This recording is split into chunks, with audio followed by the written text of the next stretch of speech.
خطيئتي وصفحك عن ظلمي وسترك. اعوذ باللہ من الشیطان الرجیم، بسم اللہ الرحمن الرحیم۔ السلام علیکم ورحمۃ اللہ وبرکاتہ۔ انشاءاللہ کہ میرے ننھے دوست اور ننھے عزیزان بالکل ٹھیک ٹھاک اور خیریت سے ہوں گے۔ میں آج آپ کو امام حسین علیہ السلام کے شجاع ترین بھائی حضرت عباس علیہ السلام کے بارے میں بتاؤں گی۔ حضرت عباس علیہ السلام 4 شعبان سن 26 ہجری کو مدینہ منورہ میں پیدا ہوئے، اور یہ وہ علی علیہ السلام کے وہ بیٹے ہیں جن کو امام علی علیہ السلام نے خصوصاً خداوند متعال سے امام حسین علیہ السلام کی نصرت اور مدد کے لیے مانگا تھا۔ حضرت عباس کے حوالے سے کہ ان کی والدہ ام البنین تھیں، اس حوالے سے ایک واقعہ بہت مشہور ہے کہ امام علی علیہ السلام جب جناب زہرا سلام اللہ علیہا کی وفات ہو گئی تو امام علی علیہ السلام نے جناب عقیل سے کہا کہ عقیل، مجھے ایک ایسی خاتون کے بارے میں بتاؤں کہ جس کا خاندان بہت شجاع ہو، اور مجھے اس سے ایک ایسے ہی بیٹے کی توقع ہے کہ جو میرے حسین کی مدد کر سکے۔ بس جناب عقیل نے ام البنین کے خاندان کے بارے میں بتایا اور امام علی علیہ السلام نے ام البنین سے شادی کی۔ حضرت عباس علیہ السلام کی شجاعت اور ان کی سخاوت کے حوالے سے بہت زیادہ آپ لوگوں نے سنا ہوگا، لیکن حضرت عباس علیہ السلام ایک بہت بڑے عارف اور زاہد بھی تھے۔ حضرت عباس علیہ السلام کے بارے میں ایک واقعہ بہت مشہور ہے کہ آپ کے قاتل کہ جس کا رنگ بہت ہی سفید تھا، لیکن واقعہ کربلا کے بعد اس کا رنگ بہت سیاہ ہو گیا۔ جب اس سے پوچھا گیا کہ تمہارا رنگ اور تمہاری صورت اس قدر کیوں تبدیل ہو گئی،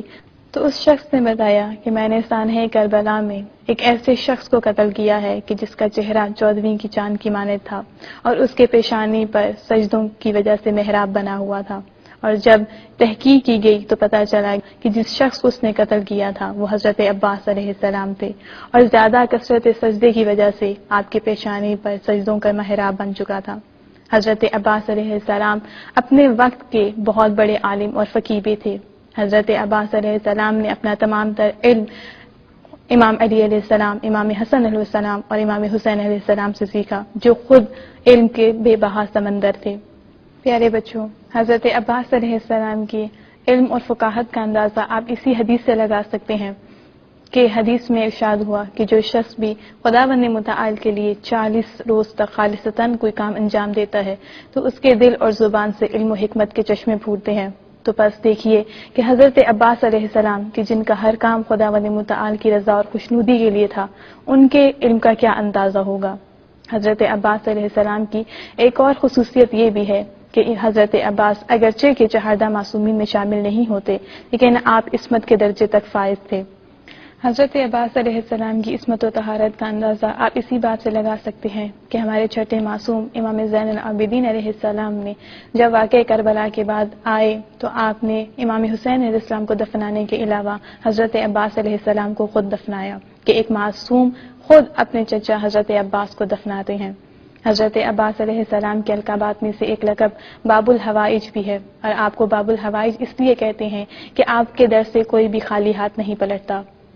حضرت عباس کے بہت سے معجزات ہیں، لیکن ان میں سے ایک معجزہ آپ لوگوں کے لیے بیان کرنا چاہوں گی کہ ایک دفعہ ایک شخص کہتا ہے کہ میں حضرت عباس کے روزے پر کافی دنوں سے آ رہا تھا اور اپنی حاجات کو طلب کر رہا تھا، لیکن حضرت عباس علیہ السلام کی طرف سے کوئی جواب نہ آیا، لیکن میں وہاں پر حرم میں کھڑا ہی تھا کہ ایک بچہ کہ جو فالج کی وجہ سے مریض تھا اور چل نہیں سکتا تھا، اچانک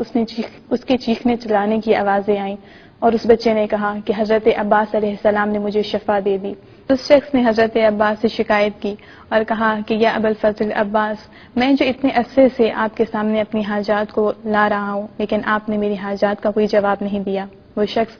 شکایت کر کے وہاں سے چلا گیا، لیکن جب رات ہوئی تو اسے اپنی اس غلطی کا احساس ہوا اور دوبارہ حرم ابا الفضل عباس میں آیا اور آپ سے معذرت چاہی۔ اس وقت کہ جب وہ معافی مانگ رہا تھا، ایک شخص وہاں پر آیا اور اس شخص کو مخاطب کر کے کہا کہ یہ حضرت ابا الفضل عباس نے تمہیں 2 تھیلیاں دی ہیں کہ جس سے تم ایک مکان بنوا لینا اور دوسرے سے حج کر لینا، اور وہ شخص کہتا ہے کہ یہی 2 میری حاجات تھیں۔ حضرت ابا الفضل عباس وہ عظیم شخصیت ہیں کہ جن کی شہادت کے موقع پر خود امام حسین علیہ السلام نے کہا کہ اے عباس، تمہاری شہادت سے میری کمر ٹوٹ گئی، اور کہا کہ اے بھائی، میں تجھ پر قربان ہوں۔ آپ ہی کی زیارت میں کچھ جملات اس طرح سے ملتے ہیں: السلام علیکہ یا ابو الفضل عباس، السلام علیکہ یا عبد الصالح۔ آپ کو عبد الصالح کے لقب سے یاد کیا گیا، اے وہ شخص کہ جس میں کسی قسم کا عیب موجود نہیں۔ حضرت عباس علیہ السلام کو یہ لقب کیوں ملا؟ اس لیے کہ حضرت عباس نے اپنے امام وقت کی صدائے استغاثہ حل من ناصر ینصرنا پر لبیک کہا۔ پیارے بچوں، ہمیں بھی آج اپنے وقت کے امام کی صدائے استغاثہ پر کہ جو حل من ناصر ینصرنا کہ ہے کوئی جو میری مدد کرے، اس پر لبیک کہنی ہے۔ آج ہم نے بھی وفاداری کا ثبوت دینا ہے، لیکن اس سے پہلے کہ جب امام آئیں اور ہمیں اپنی مدد و نصرت کے لیے بلائیں، اس سے پہلے کہ وہ آئیں ہمیں اپنے اوپر کام کرنا ہوگا، تاکہ جب ہمارے امام آئیں تو ہم امام علیہ السلام کی مدد و نصرت کے لیے نکل کھڑے ہوں اور ان کے سامنے شہید ہونے والوں میں قرار پائیں۔